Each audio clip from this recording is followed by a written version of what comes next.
नमस्कार, तुम्ही पाहताय लोकाशा टीव्ही. मी आप्पासाहेब मोहोरकर.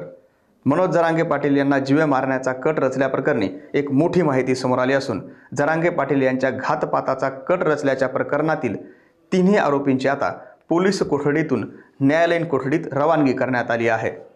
मनोज जरांगे पाटील यांनी पत्रकार परिषद घेऊन त्यांच्या हत्येचा कट धनंजय मुंडे यांनी रचला होता असं सांगितलं होतं आणि त्यानंतर जालना पोलिसांनी अमोल खुने, दादा गरुड आणि कांचन साळवीला अटक केली होती. हे तीनही आरोपी पोलीस कोठडीत होते.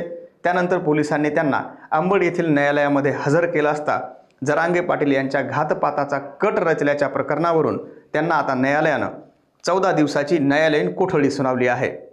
जरांगे पाटील यांच्या हत्येचा कट कसा रचला आणि त्यासाठी 2 कोटी रुपयांची सुपारी कशी देण्यात येणार होती याच्या काही ऑडिओ क्लिप्स जरांगे पाटील यांनी माध्यमांसमोर ऐकवल्या होत्या आणि त्यानंतर 3 आरोपींना जालना पोलिसांनी अटक केली होती.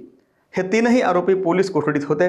पोलिसांनी त्यांची चौकशी केल्यानंतर त्यांना अंबडच्या न्यायालयात हजर करण्यात आलं आणि आता न्यायालयानं या प्रकरणामध्ये आरोपी असलेले अमोल खुने, दादा गरुड आणि कांचन साळवीला 14 दिवसाची न्यायालयीन कोठडी सुनावली आहे. 14 दिवसानंतर या आरोपीकडून पोलिसांना नेमकी काय माहिती मिळते याकडे सर्वांचं लक्ष लागलं आहे. व्हिडिओ जर आवडला तर पुढे नक्की शेअर करा आणि आमच्या लोकाशा टीव्हीला सबस्क्राईब करायला विसरू नका. धन्यवाद.